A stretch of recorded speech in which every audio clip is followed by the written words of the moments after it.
Hi, folks. Here I am. History matters and so does coffee in a hotel with no coffee mug and no necklace. However, I did not want to miss a Friday. So while I am on the road, while I am in a hotel, I am giving you a thematic History Matters and so does coffee that has to do with John Adams and Benjamin Franklin in the equivalent of a hotel. So basically, I want to tell you a story that popped into my head as I was sitting here in this hotel in Charlottesville, trying to decide what I would give you for tomorrow morning, Friday morning. So this is actually a story from 1776.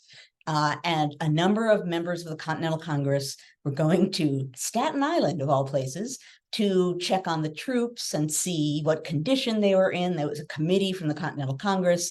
And as it ended up, Adams and Franklin shared an inn room together because it was very hard for them to find a place to stay.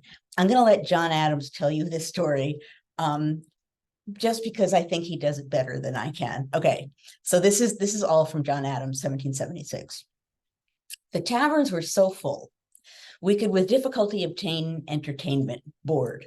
At Brunswick, but one bed could be procured for Dr. Franklin and me in a chamber little larger than the bed, without a chimney and with only one small window. The window was open, and I, who was an invalid and afraid of the air in the night blowing upon me, shut it close. Oh, says Franklin, don't shut the window. We shall be suffocated. I answered, I was afraid of the evening air. Dr. Franklin replied, the air within this chamber will soon be, and indeed is now, worse than that without doors. Come, open the window and come to bed, and I will convince you. I believe you are not acquainted with my theory of colds. Okay, that's all by itself. That line is just worth my giving it to you. Can you imagine? You're sharing a bed with Benjamin Franklin. He says, no, you have to open the window. I believe you are not acquainted with my theory of colds. Opening the window and leaping into bed, I said, I had read his letters to Dr. Cooper in which he had advanced that nobody ever got cold by going into a cold church or any other cold air, but the theory was so little consistent with my experience that I thought it a paradox. However, I had so much curiosity to hear his reasons that I would run the risk of a cold.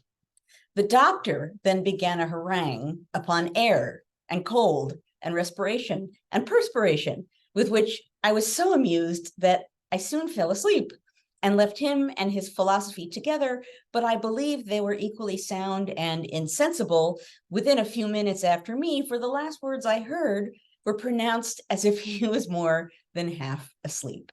And then he goes on and says he doesn't really remember much of the lecture, except that the human body by respiration, perspiration, destroys a gallon of air in a minute, that two such persons as were now in the chamber would consume all the air in it in an hour or two, that by breathing over again the matter thrown off by the lungs and the skin, we should imbibe the real cause of colds, not from abroad, but from within. And then John Adams stops basically and says, I don't know what to think about any of this, but I fell asleep listening to Dr. Franklin's theory of colds. Okay, that is my little itsy bitsy tiny History Matters and So Does Coffee contribution to you. It is Founders in Hotels by Joanne Freeman. I hope that you are all going to have a wonderful week. I will be back in person the following Friday. Be safe, be healthy, watch the news, hang on, and don't believe everything you see and hear.